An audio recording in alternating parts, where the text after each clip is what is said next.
Everyone needs a coach. It does not matter whether you are a basketball player, tennis player, cricketer or a teacher. They all need someone who can give them feedback. This feedback is what makes them improve. A person who just teaches is a teacher, but a person who teaches and gives feedback is called as a coach. As we have already learned, knowledge is at the tip of the finger and there is no necessity of subject expertise in teachers. It does not matter how you teach your subject or how much mastery you have in your subject. There will always be a better teacher for students whom they can find on YouTube or social media. In this online competition of information and learning materials, how can teachers stand out as unique? Or how can they aim to be the best? It is by mastering the art of feedback. A recent survey has found out that the student's liking or affinity towards a teacher does not depend upon how much knowledge the teacher possesses in the subject or how much knowledgeable he or she is. But it is dependent on how well they respond to the students and how they interact with them.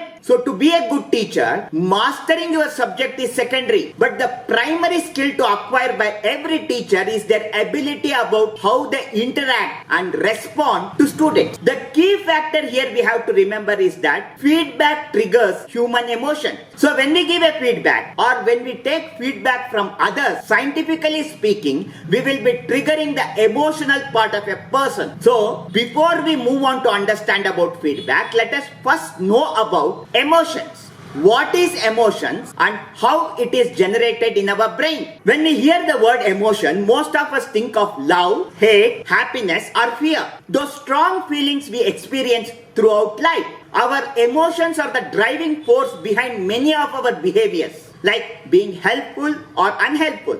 Now, from where does these emotions come from? Our brain is wired to look for threats or rewards. If one is detected, the feeling region of the brain amygdala alerts us through the release of chemical messages. Emotions are the effect of these chemical messages traveling from our brain through our body. When our brain detects a potential threat, our brain releases the stress hormones, adrenaline and cortisol, which prepares us for a fight or flight response. That is, either to face the threat or run away from it. When we experience something rewarding, such as someone doing something nice for you, our brain releases dopamine, oxytocin and serotonin. These are the chemicals that makes us feel good and motivate us to continue on our task or behavior. In these instances, the feeling region of the brain kicks in before the thinking part. Sometimes the reaction of the feeling of the brain will be so strong that it dominates our behaviors and we are unable to think rationally in that moment. Our emotions hijack the brain.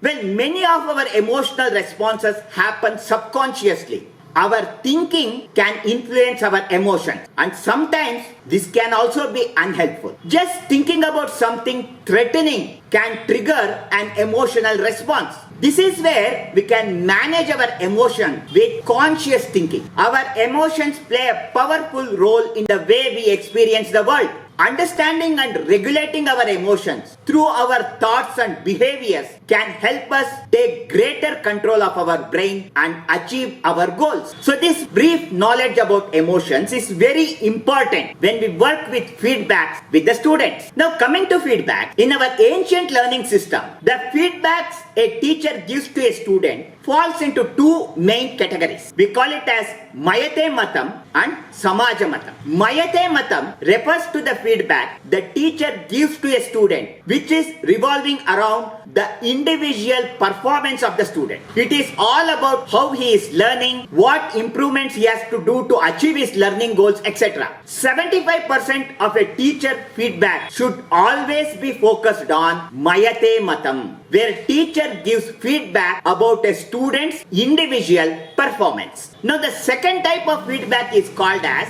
Samaja Matam. Here the teacher feedback will be targeted about the society that we are living in. To understand it, let us take the example of one of the best teacher-student relationship of our times, which is the relationship between the cricket star Sachin Tendulkar and his teacher and coach Ramakant Achrekar. During the early days of Sachin, he was coached by Ramakant Achrekar. Sachin became a superstar in cricket due to the continuous feedback Ramakant Achrekar offered to Sachin during his early learning period. Ramakant was not a great cricketer, nor he had any extraordinary skills in batting. But the greatest skill he possessed was to give excellent feedback to his students. Sachin was attending cricket coaching for 4 days a week, and in 4 days, 3 days, Achrekar concentrated on giving feedback about Sachin's individual performance and setting targets to him to achieve with every week practice. But one day he dedicated to share his views about all the international upcoming bowlers in the world at that time. He used to get a VHS cassette of their matches, and sitting in front of TV, he used to share his views about how the bowlers would evolve over time and gave an idea to Sachin about how he may need to get prepared to face them. This type of feedback is what we call as Samaja Matam feedback, which is related to the analysis of how the field in which the student is studying might evolve when the child comes out finishing his education. Basically, our learning system in Mimamsa says there are two types of conditions under which feedbacks has to be offered to the student. One is to provide them feedback when they are at war, and another is to provide them feedback when they are at peace. These two types of feedback mentality is very well exhibited in Mahabharata.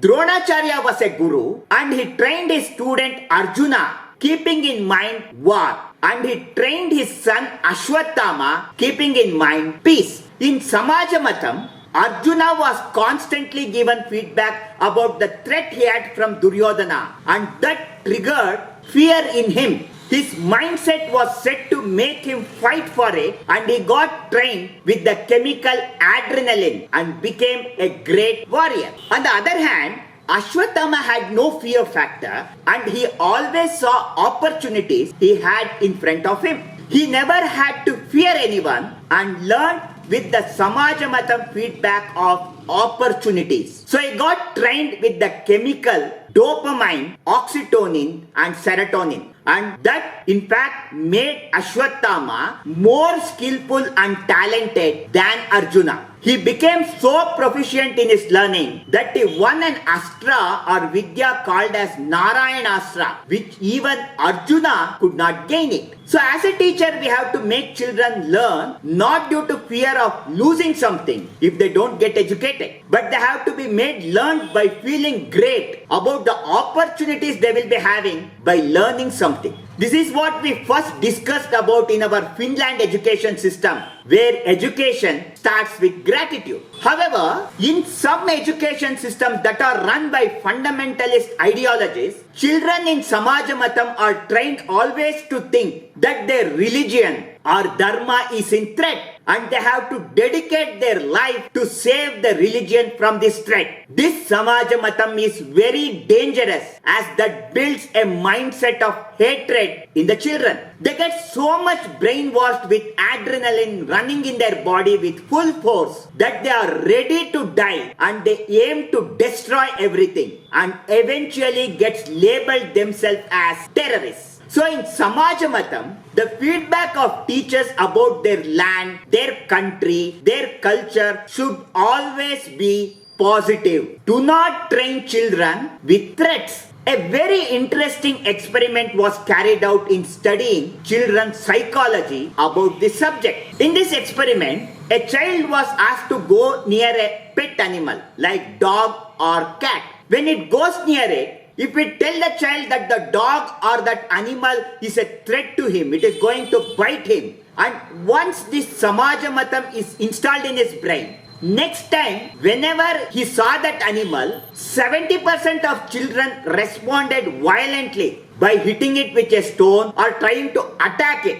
And only 30% of children ran away from it. The fear instilled by us will always make the child exert adrenaline whenever the child sees that animal, and this makes him tense, unhappy and wild whenever he sees that animal or pet. On the other hand, if the same child is showered with love on the animal, so when the child sees a pet like dog or cat, if we show love to that animal by making it touch it or by showing affection to the animal, then it has a positive impact on the child. And whenever the child sees that animal, say a dog or a cow, it gets excited with happiness and the chemical dopamine is triggered in his mind.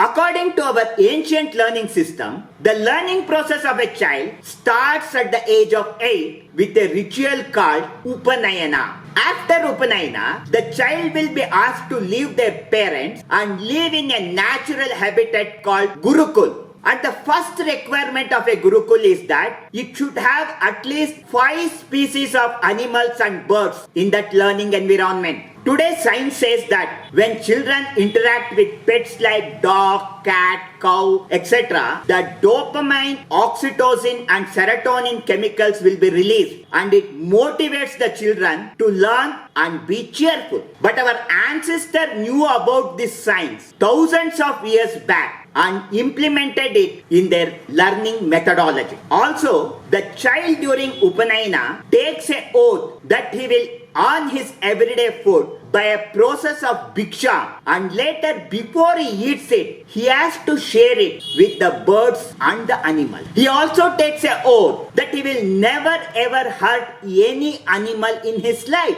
This very basic attitude of love towards nature and other living beings has scientifically proven that it triggers the chemical dopamine in the child, and that makes it enjoy learning and keep it always away from the stress. So, encourage children to stay with pets and animals. Scientific studies have shown that the presence of pets and animals increases the exertion of dopamine, oxytocin, and serotonin in children, and that makes them cheerful and increases their thirst to learn.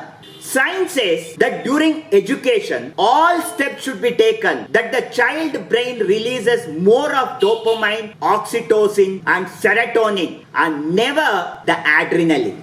Remember, these chemicals, dopamine, oxytocin, serotonin, makes the child bone stronger and builds a solid immunity system in the child and makes him a healthy human being. But release of adrenaline and cortisol builds up stress, reduces child's reflex, and will have chances of being an unhealthy child. So Samajamatam feedback, that is the feedback we give to child through the environment, should always be triggered by opportunities and not fear. Fear makes the child violent. Now let us come to the other type of feedback, Mayate Matam. 75% of teachers' feedback should be regarding Mayate Matam. It means the feedback related to the performance of a child. The very first feedback mechanism we need here is to keep children in pratiswara or focus mode when we teach. When we are teaching, if we see a student who is not attentive or not in focus mode, we should not threaten him or scold him. If we publicly scold him in the class, the immediate reaction in student brain is that it builds a fear about what their friends and other classmates felt about him when he was scolded. This fear either makes him get isolated from others, fearing he might be taunted for teacher scolding, or he might get violent on anyone when he is taunted about this incident by any of the fellow classmates. Hence, we should handle these situations very carefully. When we did our research about how to provide student feedback about this focus mode and this diffuse mode, we found an interesting procedure followed by a teacher in Finland. You all are familiar with the popular Netflix series called Squid Game, I think. She used a game in Squid Game called Red Light, Green Light to provide negative feedback to the students who were not attentive in the class. What she did was, before she started her class, she told children that they are going to play a game. The rules of the game is, during her class, every student should be in the focus mode or pratiswara mode. And anyone who gets diverted, goes away from this focus mode, will be eliminated from the game. The next step she did was, she brought a camera and recorded her entire class with all the students. Later, after the class, she played back the recording and viewed it with all the students, identified the students who were getting diverted and declared them as losers. She kept a bounty prize of a 5-star chocolate to every child who wins the challenge of being in a concentrated mode for continuous 10 classes. So this motivated the children to remain in focus mode during class hours. So without creating any fear of punishment, she, by showing the opportunity of a 5-star chocolate, was able to motivate and make children sit in focus mode for 10 classes. And after 10 classes, it had already become a practice for the children to remain in focus mode during the class hours. So not being attentive in class is a negative feedback, but that negative feedback is gamified with an opportunity. We can then provide it to the student without triggering fear or adrenaline in them. We will again discuss in detail about various activities about feedback in our Kushalata section. As of now, we should only know that science says our feedback triggers either fear or reward or opportunity in the children. If our feedback triggers fear in children, then it leads to all kind of negative emotions in them, and this fear should be totally avoided. If we trigger reward or opportunity, it will release dopamine, oxytocin, serotonin chemicals which motivate children and make them learn not under stress but with happiness. With this understanding about human emotions and feedbacks, in our next session, we will encounter a demon in our learning process. And this demon is Yapana. Let us learn about how to destroy this demon in our next session. Thank you.